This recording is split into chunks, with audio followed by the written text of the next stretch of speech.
Hi everybody, welcome to another video. Catch up with me today, as you can see, in the kitchen. What I'm going to do, as the title of the video suggests, is show you how I make my mashed bread.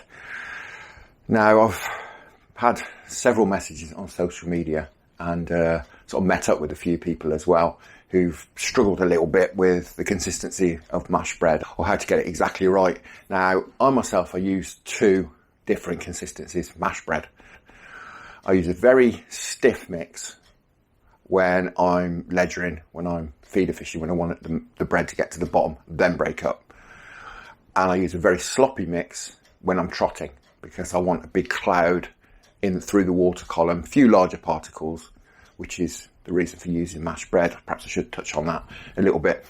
The whole point of using mashed bread, as opposed to perhaps liquidized bread, if you don't know, liquidized bread is literally that. You put the loaf in the liquidizer, basically crumb it down, and it's sort of a damp white crumb or brown crumb if you want. Tiny little particles, cloud up the water, go on the bottom, and it's perfect perhaps for smaller species, roach, perhaps dace, that kind of thing.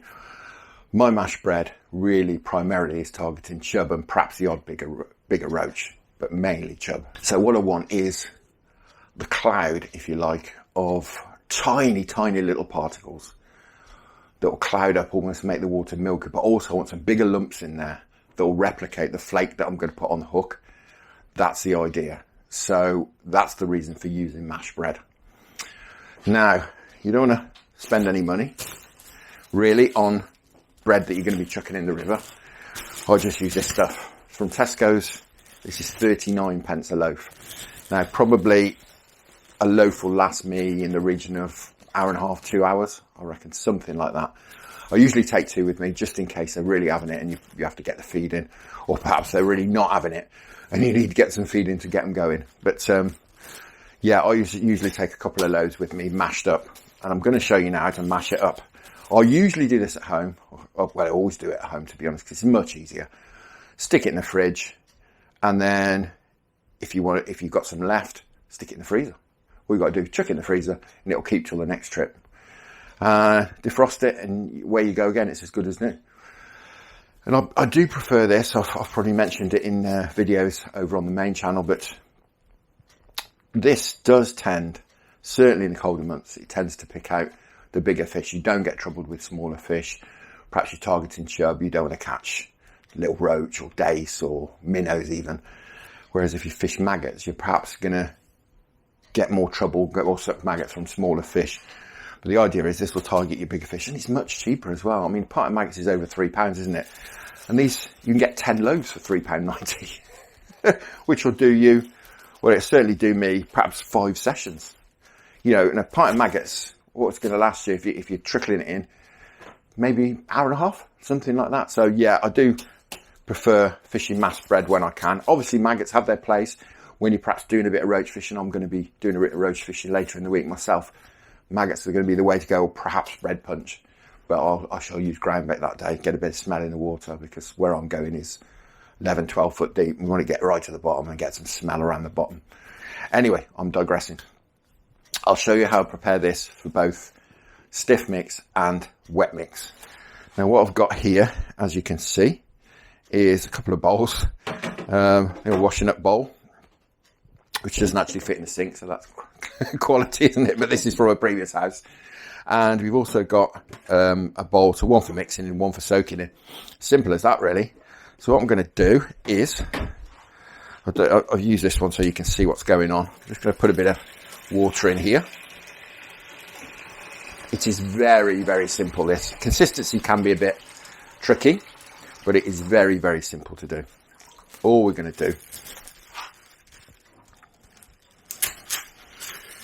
bust this open. You can use the crusts and all.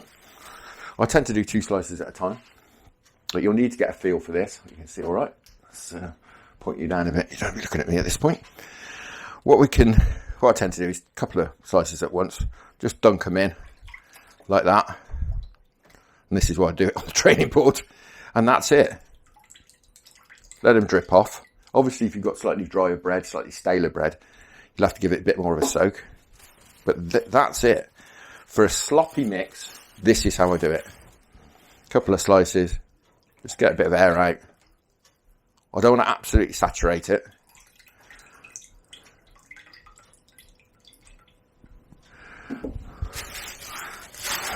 We'll perhaps do 3 and see how we get on. This bread is a little bit fresher than I normally use. I'm getting through it lately, so I've got some fresh in there. I don't want too much, as I say, in there. Right, we'll have a go at this. Let's have a look. So all we'll do, literally, is going to get my hands in there, mash this up. Hence the name mashed bread. And it gets a bit squidges everywhere, as you can see, which is why I do it in this washing up bowl. But that's it. It's done. And as you can see, it's like sort of sloppy porridge. Now, that's perfect for me. That's exactly as I'd like it for trotting.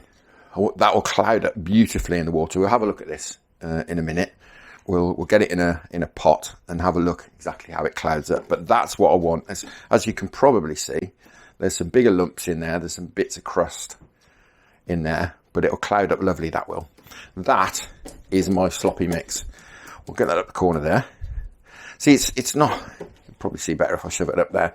It's not that wet that it'll just run into a big pile, but it's quite wet, as you can see. Now, when I want to fish with this in a feeder, or maybe want to throw some balls in that will get to the bottom, same thing again. But what I do this time is that. Squeeze all the water out that I can.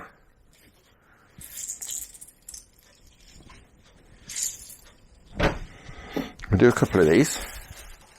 As you can see, I didn't show you, it sort of ends up like that. We'll do a couple. Saturate it the same. We'll get rid of all that excess moisture. All that water. I squeeze out everything I can out of there.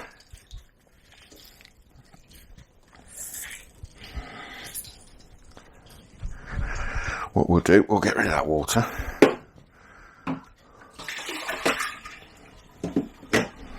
We'll squidge this up in here. Again, we'll break it up exactly as before. But you can probably see that that is a lot more, it's a lot stiffer, a lot stodgier. Bring that over to the camera. It's a lot stiffer. And that'll go in a feeder lovely. That'll stay in a feeder. And I can ball it up, as you see, like that. Make nice balls out of that. And that will get to the bottom in, 5, perhaps 6 foot of water. I can ball that up. Now, of course, you can adjust all of this, any of this that you need to adjust, you can adjust just with some dry crumb. You can just put some, if you find you've made it a bit sloppy and you need to throw it a bit further than perhaps you can, all you've got to do is stick a bit of white crumb in there. You'll dry it out, obviously. Now, a friend of mine, Mick, who fishes the local area as well, he found the other day he'd slopped his up too much. What he actually did, he had some dynamite, zig and cloud, I think it's called, some like zig mix. And he stuck that in there, and he said that dried it up beautifully. It made a wonderful cloud in the water as well. And he actually had a 5£10, I think, chub that day. So, that clearly works as well. And he said it clouded the water up beautifully, and it's all about getting the smell in the water, getting the water clouded up. And as the bigger particles go through, the chub will home in on the bigger ones, and then your bit of flake will go through. It look just the same. That's the idea anyway. Right, I think what we'll do now is we'll have a look at exactly how this reacts in the water. So guys, I've got the kids' old fish tank set up here, so we can have a look at exactly how this performs underwater. I've not actually done this before. I've done it in pint glasses and stuff to check consistencies, but never on this scale, so it's be quite interesting as well. I think we better do the stiff stuff first, because that stuff hopefully will cloud up the water and we won't be able to see a lot once we've thrown that in. But this stiffer mix, I'm hoping will get straight to the bottom, so let's have a go. There we go. As you can see, it's got straight to the bottom. Now that will start to break up over the next few minutes. I can see bits falling off it already, hopefully you can see on the camera. And that's just breaking up now. Perhaps before we put in the mash, we'll do a little time lapse on that and see exactly how it breaks up.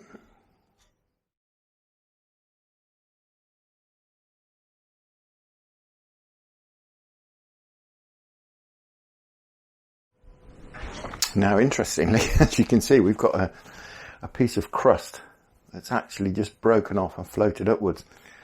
So that's not a problem at all. I'll be quite happy with that because that's going to attract any fish from downstream. That's kind of the point of mashed bread. What we've got to bear in mind, it's been now perhaps 3 minutes. This has been in the water 3 or 4 minutes, and that's broken down lovely. Now, obviously, all my fishing's done on a river, and that's going to have broken up a lot more than that in the river. There's still some solid bits there, but a lot of it's breaking up. As you can see, it would be washing off downstream, which is perfect. We've got our little floating bit as well. Worth bearing in mind as well, though, that this is very freshly mashed up, so the longer it goes on, the less likely it is to have air in it like that and bits float. And that's quite interesting. Right, I think time for the mash.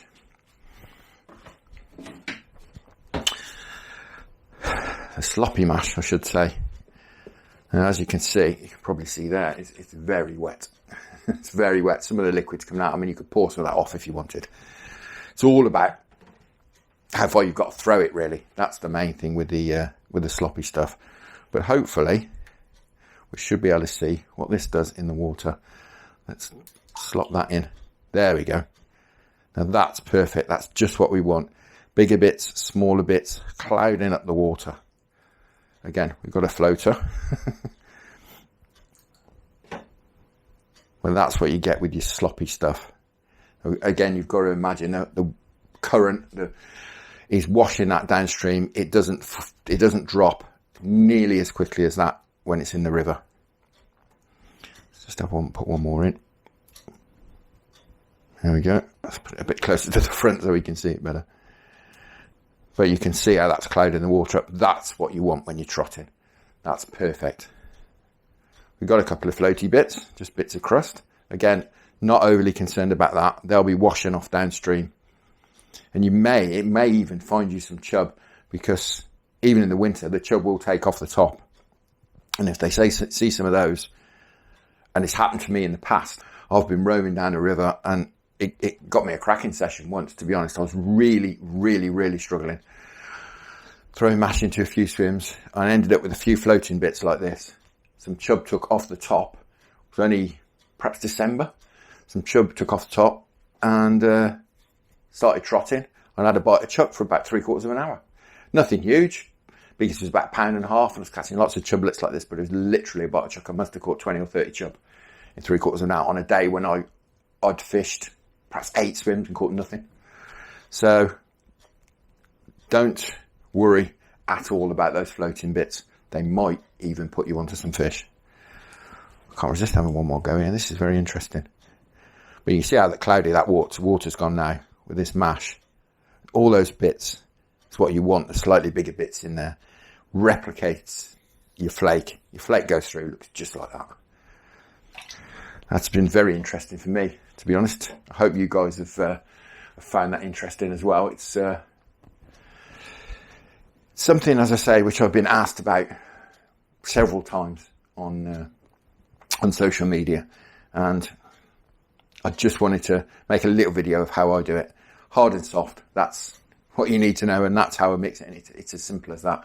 So hopefully that's inspired you to perhaps have a go with the mashed bread. And if you want to see it in action and you've not seen me fishing over on my main channel, Avon Angling UK, I'll stick a card up there. You can go over and have a look at the main channel. That's where I do all my fishing vlogs. My fishing sessions are over there, and I've been using this method to great success in the last few months. It's been wonderful. I've had some cracking hits of fish.